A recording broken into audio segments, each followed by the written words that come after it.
Hi everybody, it's Claire back with another art journal video. In this one I'm going to be showing a really simple way to create a background straight in your art journal using a gel plate. Try not to be afraid of doing gel printing straight into your journal. It can be very fun. This is a little square gel plate, came in a set of 3. I'm going to be using that piece of paper that you can see up on the right hand side as my kind of colour palette inspiration. I mean, no surprises, but it is kind of rainbowy, isn't it? I think the only colour that's missing there is like a green, maybe. So I am not cleaning my brayer in between. I'm just adding different colours onto the gel plate and then printing it straight into my journal. It is such a fun way to create a background. Gel printing does create a very certain effect and it's really nice. You can see how it's overlapping and the colours overlay and create new colours, so that's quite fun. Okay, so now I am starting to clean off my brayer. I don't think I was before, but now I am. So now I'm moving into blues. That looks like sapphire. These will all be Dina Wakley paints as well. So this kind of shows you how you can take a piece of coloured paper from something else, use it as your inspiration to make your kind of jumping off point. So this is just going to give me my background really. I'm just going to carry on layering up all the colours until I have got to a point where I'm happy with the background. So now I'm introducing raspberry. This is a really rich pink, it's lovely. Then I'm going to go in with some purple.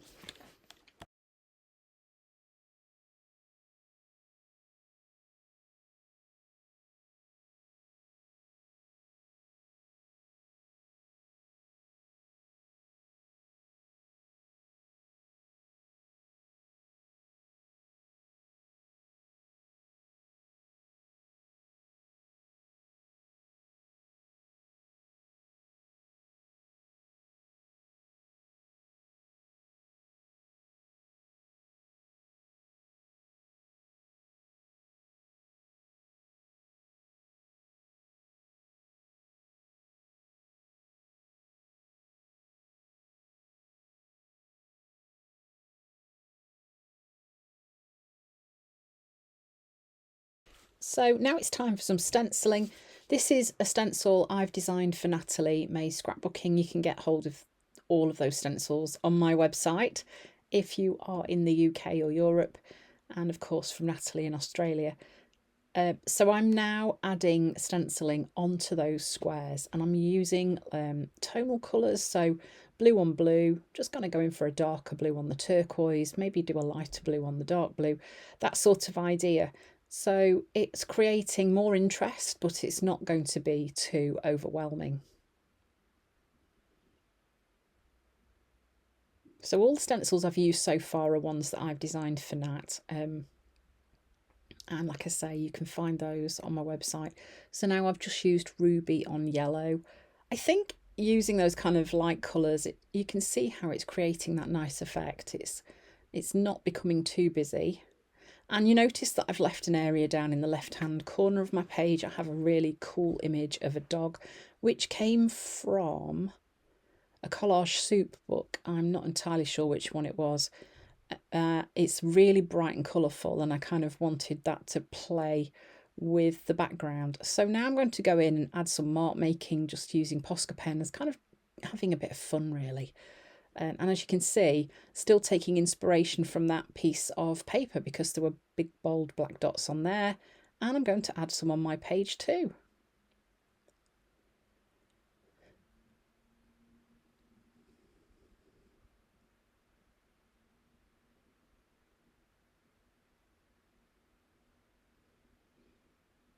So one way that I often create a bit of calm is to add some white around the edge of where my image is going to be.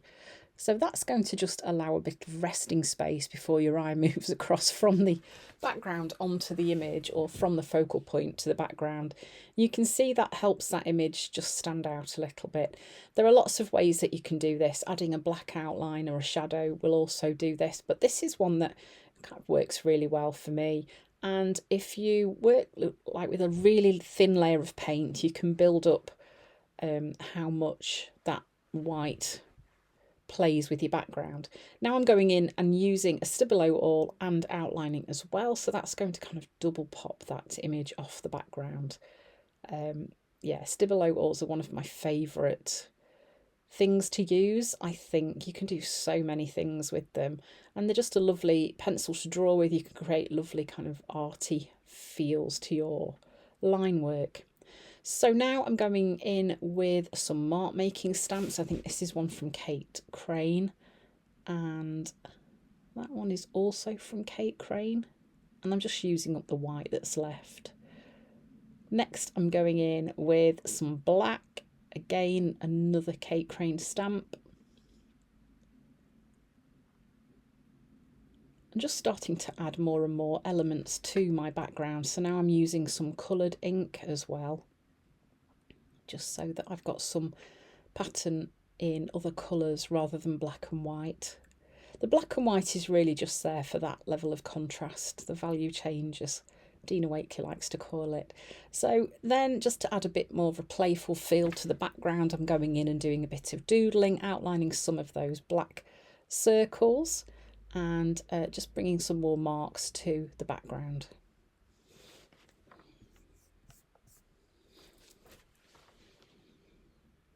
Some white dots. I do love playing with big Posca pens. They have lovely big nibs, and you can, as you can see, just use the shape of the nib for your mark. Nice and easy. And then a bit more outlining. So that just helps to pull some of those elements out, or you can push them away depending on what you do.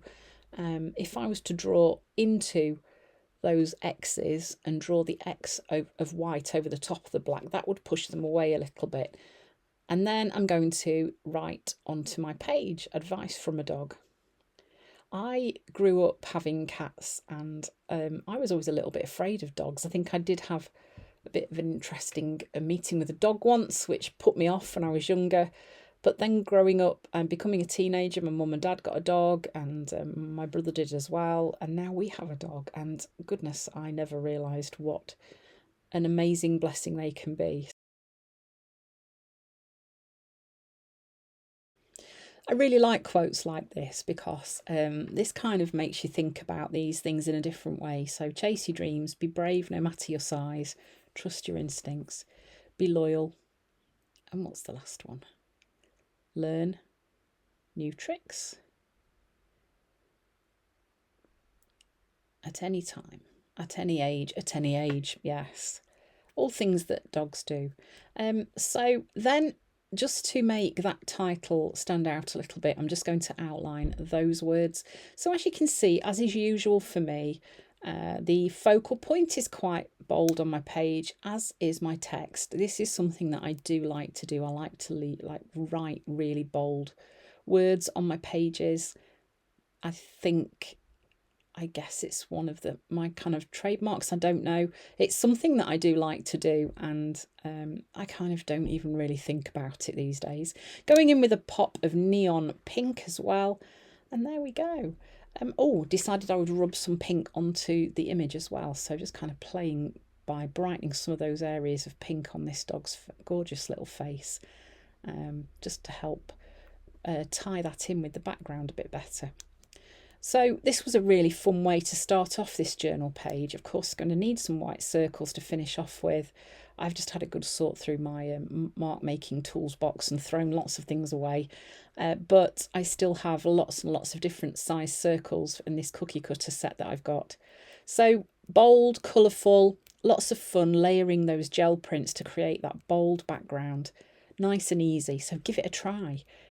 Have a go at gel printing straight into your art journal. I think you'll love it. Thanks for watching, and I hope to see you again soon.